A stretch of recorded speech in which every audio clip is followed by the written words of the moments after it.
Welcome back to a new episode. If this is your first time here, welcome. If not, welcome back. Today, I want to talk a little bit about the Ford F-150 Lightning, and I've been kind of holding off on this because I have let's just say I have mixed opinions about this truck. And I want to say first and foremost, I think the Ford F-150 with the Lightning, it is it's a great option. Okay, it's a great choice. I don't want to put the truck down for many reasons. So let's go into the good and the bad with the Ford F-150 Lightning. First, I need my coffee. I don't know what you guys drink. I love my McDonald's coffee in the morning, and that's kind of important, especially with today's video. So yeah.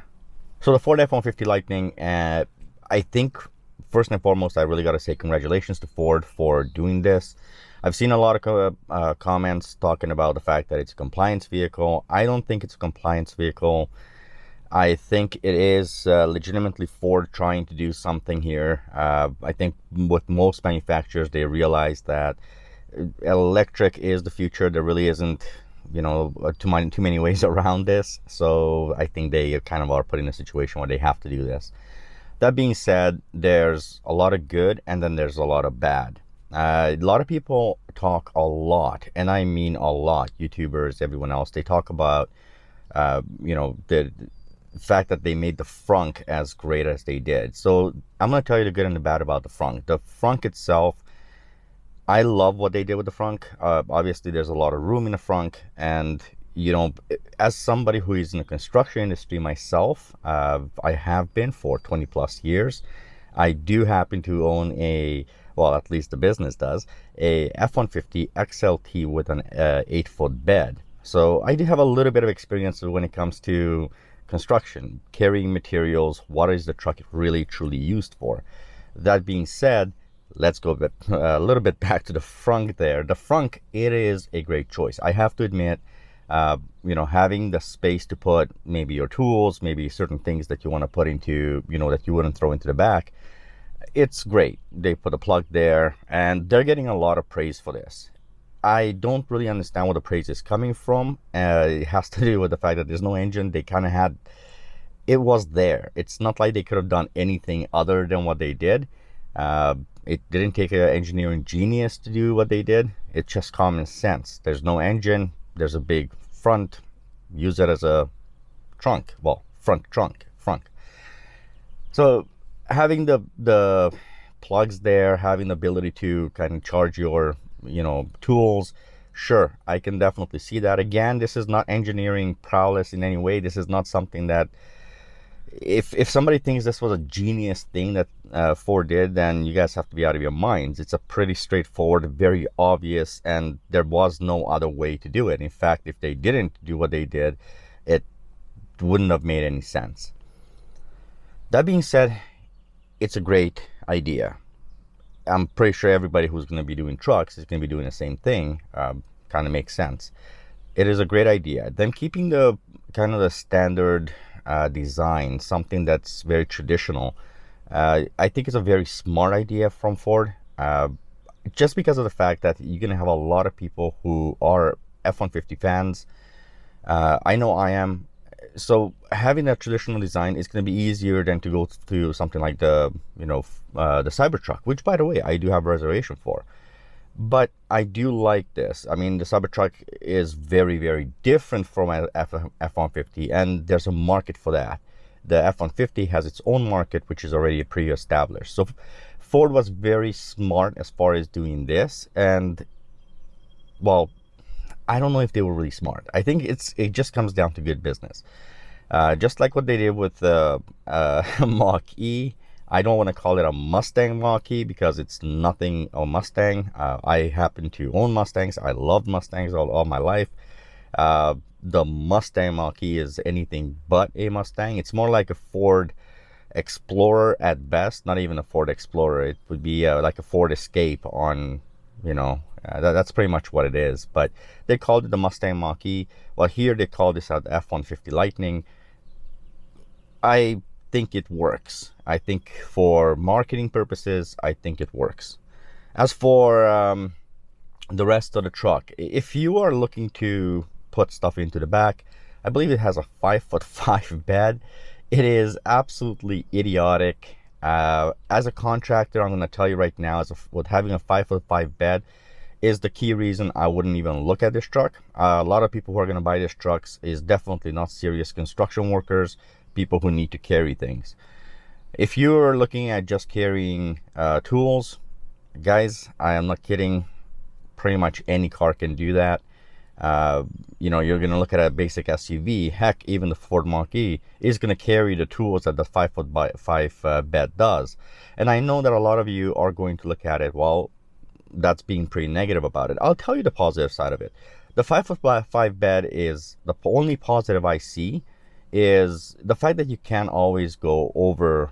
You can put a little bit taller stuff into the bed. Maybe you have a fridge, a stove, stuff like that. You're delivering something that's on the bigger end. So it has uses. Absolutely it does. That heavily depends on what kind of contractor you are, what kind of construction you're doing. Because if you're carrying anything like a 2x4, drywall, none of that stuff is going to work. Majority of the places, when you're looking at your products, you got 6 foot, 8 foot, 10 foot, 8 foot is obviously the standard. That's why you have 8 foot ceilings. If you look at where you live, majority of you will have 8 foot ceilings. Those are 8 foot studs, be it metal or wood. And so having a 5'5" bed, you pretty much are kind of in a weird scenario. I don't like 5'5". I think the minimum that should be for any bed for any truck is 6 feet. So I put the bed of the truck in a massive negative. The front, I put it as a positive, despite the fact that they really had nothing better to do than that.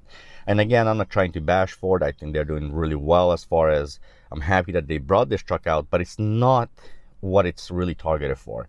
If you're targeting the construction market, it's kind of silly. For example, the truck I have for business, it's a Ford F150 XLT with an 8-foot bed. And without the 8-foot bed, I would have absolutely zero uses for that truck. In fact, the only time I use that truck is when I need the 8-foot bed. So this is why I say, for me, the bed being 5.5 feet is a massive negative. Having the cabin be able to carry I think it's in this case 5 people or 6 people. Look, I don't need to carry a bunch of people with me for construction. I need to carry materials, tools.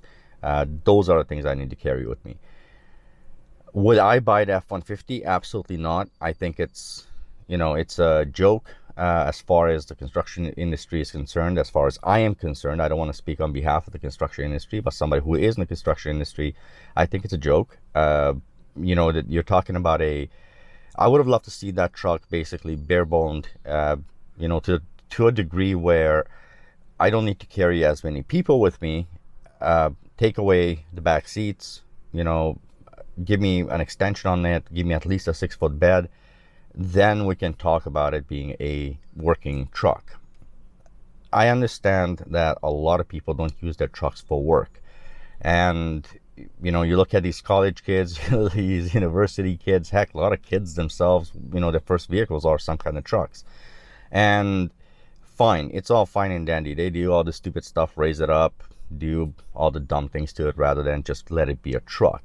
Trucks by nature are supposed to be used for work. I always say my F-150 is a workhorse. It's a truck that's legitimately a truck. It is legitimately doing what it's supposed to be doing. Listen, I like the fact that it's out there. It's okay. The range is okay. I don't have a problem with range, especially if you have a place to charge at home and you don't need to use all that range in one day. I think it's great. Are you going to be taking any one of these Ford trucks on a long road trip and pull a trailer after you and go through that whole process? I highly doubt it at this moment, just because the charging infrastructure is not there. But I wouldn't allow that to deter you from buying this truck, mainly because I think there's a lot of potential, especially if you're going to use it the right way. If you are in the construction industry, I think a lot of you will agree with me. There's really limited scenarios where this truck is good. I think majority of you would prefer a 6 or an 8-foot bed. I think a 6-foot bed should be your absolute minimum. So I think a lot of you will agree with me on that. Realistically, I know people talk about, well, what if I want to pull my boat? Well, you don't need a truck to pull your boat. There's lots of other options out there. Realistically, the towing capacity of this, the load capacity, it's a little bit disappointing considering the size of, the truck itself is there. The size of the battery seems to be pretty high itself. So I don't know how the battery management system is going to work on it yet. We are looking at this truck being released next year. So I think it's really difficult to talk about something that is not on the market. I really was struggling with it. This is, I think, my third video I made on this truck because I'm really torn on idea. On one hand, I really do like what Ford has done. I like the fact that they came up with this. I really don't like the way it's being promoted, in a sense. It's not an American company. I don't really care what anybody says. Look, I'm Canadian, but I'll tell you right now, it's not an American company. If you want a true American company, the truck should be built in America. It's kind of a weird thing. I keep seeing that. I don't know if this is normal for a lot of you Americans out, if you're going to call something American, I know Joe Biden did. If you're going to call something an American company, it should be an American company giving American jobs to American people, having factories in America that are really, the F-150 is not going to be built in America. That's for damn sure. I think overall, I have to rate this truck high just because I'm happy to see that Ford is doing this. I have to take points away for, I think they could have done a lot better with this truck. I think they focused on having all that space for, carrying people when really the people are not your concern as much as your materials, your tools. Those are your concern. The frunk, I know a lot of people give it a lot of praise. I don't. I think the front, there's really nothing else they could have done with it. In fact, I can think of like 5, 6, 8 different ways that could have been done better. So all this hype about the front, again, they couldn't have done anything else aside from what they did. And again, I can come up with 1,000 different ways that could have been done better, but whatever. A lot of people out there who talk about trucks, I think the problem too is they don't have trucks, or they don't use the trucks for the purposes that a truck was designed for or intended for. Overall, I'd say I'll give it at like a 6 out of 10 at best, and I'm being generous and a little bit biased because I do happen to love the F-150. I do happen to own an F-150, and my F-150 has been a workhorse. I love that truck. It's withstood countless punishments, countless loads that are incredible. So I am being biased, but I'll give it a 6 out of 10 just because so far, at least in my life, Ford F-150 has had a spot in my heart. So it's getting a higher score than it kind of deserves, I think, but there's that. For all of you out there who are thinking about F-150, please leave me a comment. Let me know why. Let me know if you agree with anything I'm saying. Let me know if you disagree. That all being said, thank you so much for watching. I truly appreciate it. I make videos on, well, Tesla, electric vehicles, and I am going to be expanding a little bit into some of the other vehicles out there. I know a lot of you have asked a ton about what I think when it comes to the Ford Mach-E. So, you know what? I'm going to have a little bit of a coffee, and I'll record that right now here for you guys. And I should have that video coming up in a couple of days. And I'll finally make a video on the Mach-E and what I think about it. I have a couple of notes here. I'm just waiting for one of my clients, so this is kind of perfect. All right, I'll catch you guys on the next video. That's going to be the Ford Mach-E and what I think about it. As for the Ford F-150 Lightning, please, everybody, let me know what you think about it, and I'd love to hear your comments. All right, catch you guys later.